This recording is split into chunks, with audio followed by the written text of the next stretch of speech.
Hi, Hannah from LaRose and Co. here. Today's video is going to be all about the top email automations that every e-commerce brand needs. And I apologize, just ignore the uncompleted DIY project I have going on. I painted my office, and in true DIY fashion, we got 90% of the way there, and then now we're stalled.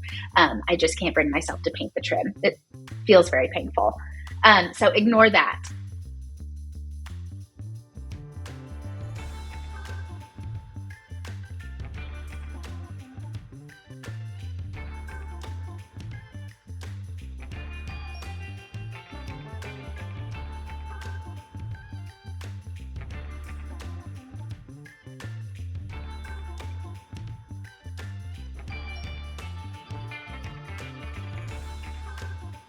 Our top email automations. So there, of course, are endless possibilities in terms of email automations that you can incorporate for your brand.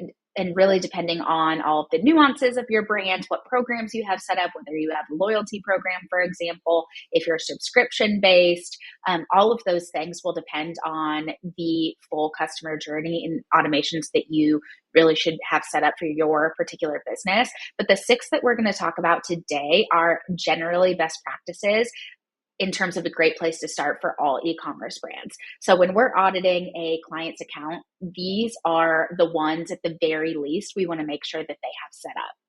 And what makes these so important is that these are typically the highest converting automations based on the behaviors and triggers that your subscribers are taking on your site. So let's get started. The first one is going to be your welcome series. So you probably knew that this was going to be number one.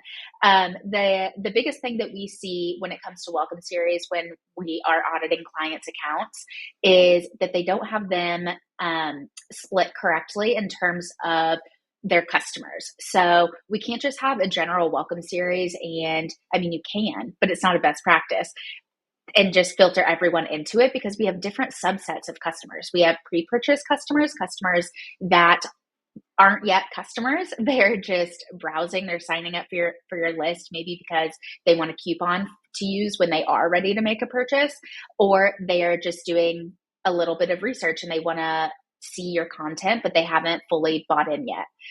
Then we have customers that have made that purchase, but they're just new to your list. So we obviously want to treat those two different customer subsets differently. So the goal of the pre-purchase welcome series is really to push those customers, or subscribers rather, to make a purchasing decision. So they've probably come to our site through our pop-up. That's our main bucket of subscribers. And we typically are either going to have some kind of value add in the pop-up that they want to receive in exchange for giving their email address, or we're giving them some kind of incentive like a coupon, a free gift with purchase, something like that. So the first email is really focused around incentive delivery and a warm welcome to the brand and what to expect from being on your list.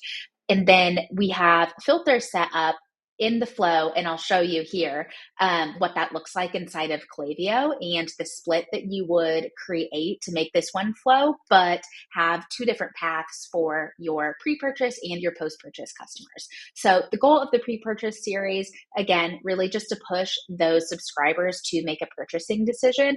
At each step, Klaviyo will, if you have your filter set up correctly, will evaluate whether or not that customer has placed an order, because if they have, we don't want them to continue getting the pre-purchase welcome series emails that are continue to have the coupon code or the incentive that they may have already used and language around placing your first order, because that's not going to be relevant to them any longer. So we want to filter them out of that and then into the post-purchase welcome series. And we also want to make sure that we have that set up correctly so that they're not receiving any kind of duplicate content. The post-purchase welcome series is really for customers, for example, that may check out and haven't, or place their first order, but haven't signed up for your newsletter. And it doesn't necessarily have to be their first order either, but it's their first time signing up for your list. So we want to welcome them to our list, but we're going to leave out all of the content and communication around your making your first purchase and any kind of first purchase incentive that we would have offered at in our pop-up, for example. Our second highest converting flow is going to be our abandoned cart flow. And this is really two different flows. We like to set this up in two flows for our clients because we have our abandoned cart and our abandoned checkout. And not to confuse you, but if you are using Klaviyo as your email service provider, which if you're watching this video, I hope that you are because they're the best, they just released a new abandoned cart template. Previously, they only had an abandoned checkout template, even though it was named abandoned cart. And the way that you can tell that is because it was triggered by the started checkout metric versus the added to cart metric. That is probably the number one mistake I would see in clients' accounts when auditing their flows, is that they had a true abandoned cart flow, or they thought they had a true abandoned cart flow set up, but really it was an abandoned checkout flow. So we had to go in and fix that for them because they were leaving all of their actual abandoned carts on the table, and of course, money.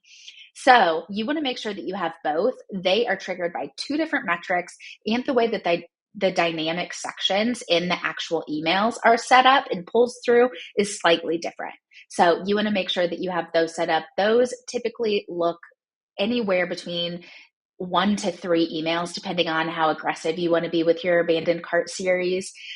Some clients that we talk to, especially new clients, when we talk to them about abandonment series in general, they may say they're worried about coming across a little creepy. They don't want to seem overly aggressive, things like that, when it comes to the abandonment series. But if we do it in a thoughtful way and we're not totally bombarding your subscribers, it makes sense. I mean, there are tons of reasons why a subscriber or a customer would leave something in their cart. We live in a world full of distractions. So that happens very easily. So a gentle nudge reminding them, hey, we saved your cart for you, on a cadence that makes sense, making sure that they're not, getting emails on a daily basis about every single abandoned cart they leave. We can do it in a thoughtful way. So depending on your brand and your strategy there, what we recommend is typically between 1 to 3 emails. If you're going to offer an incentive in the email, we at the very least like to send that first reminder without an incentive so that we can try to convert that cart without giving up some kind of discount or giving over some kind of discount. If they don't convert on that first email, then we may send a second email. And in the second email, you might choose to offer an incentive to check out. You can create a sense of urgency by letting them know that this offer is only good for the next 24 hours. And then if you want to take it one step further, you can add one more email, that third email, that is going to be a true sense of urgency. Your discount's expiring tonight. Use it before you lose it type of thing. And we see those convert really well. The third email automation in our series is the browse abandonment flow. So this is very similar to our abandoned cart flow. This is also one that we see left out a lot. Not a lot of people know about it. So what this is anybody that has viewed a product but hasn't yet made it to the step of actually adding it to cart or making it to checkout will trigger this flow. So these are people that are purely just browsing.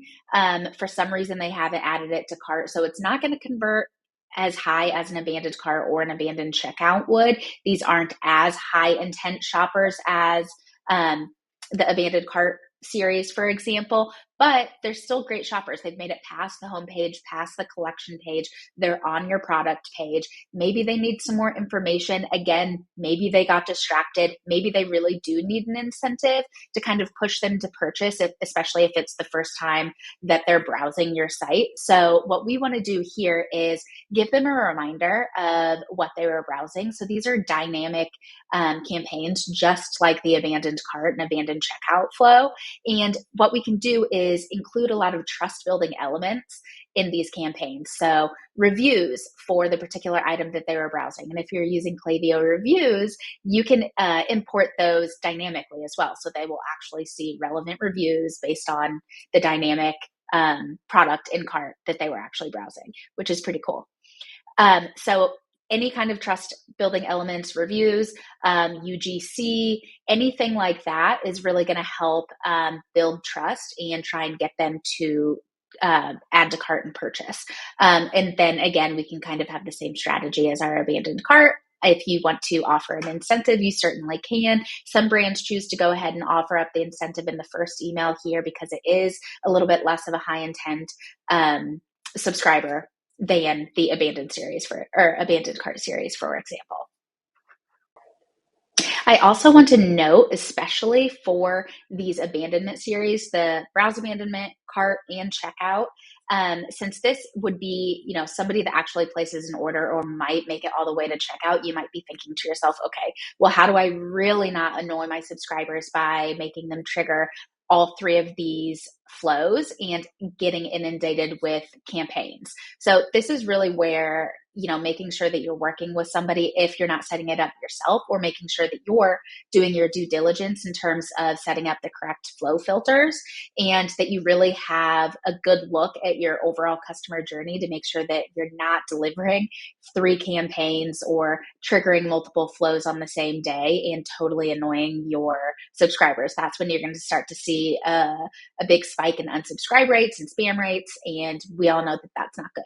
So for this particular use case, you just want to make sure that, for your browse abandonment cart flow, for example, you would add flow filters that say has added to cart 0 times since starting this flow, has started checkout 0 times since starting this flow, and has placed order 0 times since starting this flow. And that means they're truly only in that browse abandonment stage. And then you would place the same flow filters on the other series, but just leave off the step below, if that makes sense. If you have questions about that, feel free to add a comment below and I'll get back to you. Our 4th email automation is our first purchase customer thank you. So this is really just a love letter, a sincere letter of gratitude for your customer trusting you with their money. And there's a lot of places to shop on the web, and you appreciate them supporting your brand and sharing a little bit more about a personal touch behind the brand.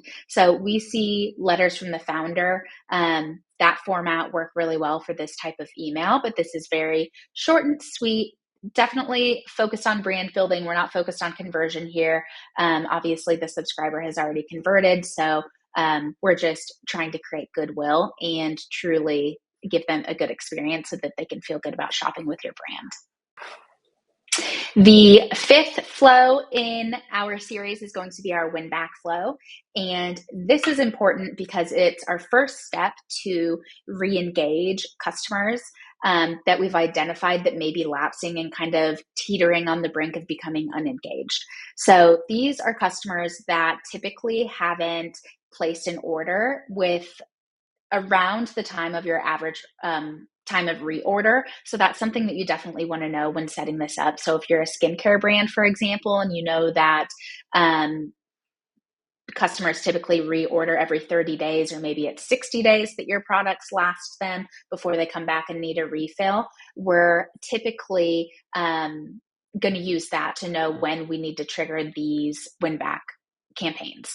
So you would set this up based on their order date, and then you would add a time delay for the average time between reorder. And you can test this. I always recommend this, especially if this is a new flow for your brand. If you're wondering if it's going to be best to do it, 15 days before they run out, knowing it's going to take you a week to ship and for them to actually receive the product so that they don't run out, or if it's best to wait the full time period. So you can test those things, the time delay within your flow to know the data never lies. So A/B test everything. But that's how you would trigger it. And then we would have that time delay before actually sending that first campaign. If they happen to trigger this flow and then they're waiting, and we have a flow filter set up that says has placed orders 0 times since starting this flow, and they happen to place an order while they're waiting, which is the ideal scenario. We want them to be filtered out of this flow in that use case. Then they won't receive that first email. The last flow in our series is going to be our sunset flow, and this is going to help us automate list cleaning. So we just filmed a video on Klaviyo's new pricing updates. This flow in particular is going to be really important with the new plans that they're rolling out on the 18th of February. In that video, I'll link it right here so that you can access that if you want to learn how to make sure that you're not overpaying for your Klaviyo account. So a sunset flow is going to be super important. Like I said, list cleaning is really important. We're always focused on deliverability when it comes to email marketing. So making sure that unsubscribe rates, rates, all of those things stay low and that engagement stays high. How can we best do that?